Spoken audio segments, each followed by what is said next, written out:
వకీల్ని మనం అరెస్ట్ చేసి వాళ్ళని మళ్ళీ డిపోర్ట్ చేయగలిగి ఇవన్నీ చేయగలిగితే క్రమేపీ మళ్ళీ మా కంట్రోల్లో వచ్చేటువంటి అవకాశాలు ఉన్నాయి.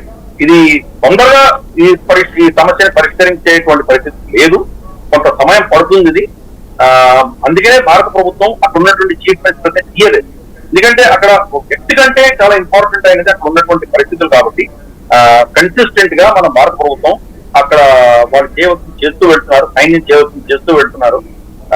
సమయం పడుతుంది, దీన్ని మన అధీనంలో తీసుకుని తీరతామని వాస్తవంగా ఇంతకు ముందంతా ఒక స్థిరమైన నిర్ణయాలు తీసుకోవడానికి, బలమైనటువంటి నిర్ణయాలు తీసుకోవడానికి సరైనటువంటి బలం ఉంది భారతీయ జనతా పార్టీకి సొంతగా. ఇప్పుడున్నటువంటి ఈ సంకీర్ణ పరిస్థితులలో సాధారణంగా విదేశీ శక్తులు ఈ సంకీర్ణ భాగస్వామ్య పక్షాల ద్వారా ఒత్తిడి చేసే ప్రయత్నం చేస్తాయా? చేసే అవకాశాలు లేకపోలేదు, తప్పకుండా చేయవచ్చు. ఎందుకు చేయకూడదు?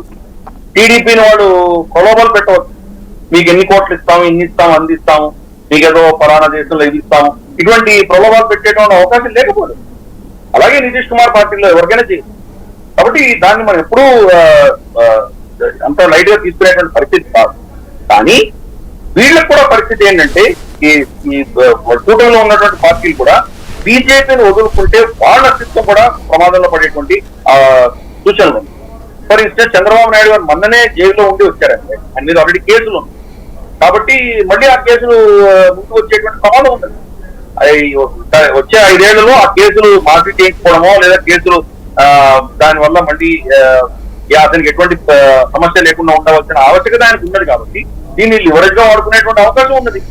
అలాగే మనం చూస్తే కనుక నితీష్ కుమార్ కూడా అక్కడ ఆయన ప్రొహిబిషన్ పెట్టి అక్కడ మద్యపాన విక్రయం మీద ఆయన నిబంధనలు రెస్ట్రిక్షన్స్ పెట్టడం వల్ల ఆ ఎకానమీ మొత్తం దెబ్బతింటది.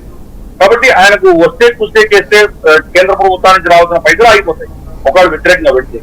కాబట్టి ఏదైనా కానీ కూడా శక్తివంతుడైనటువంటి బలమైనటువంటి పార్టీ ఏదైతే ఉందో వాళ్ళతో కలిసి వెళ్తేనే వీళ్ళకి లాభం.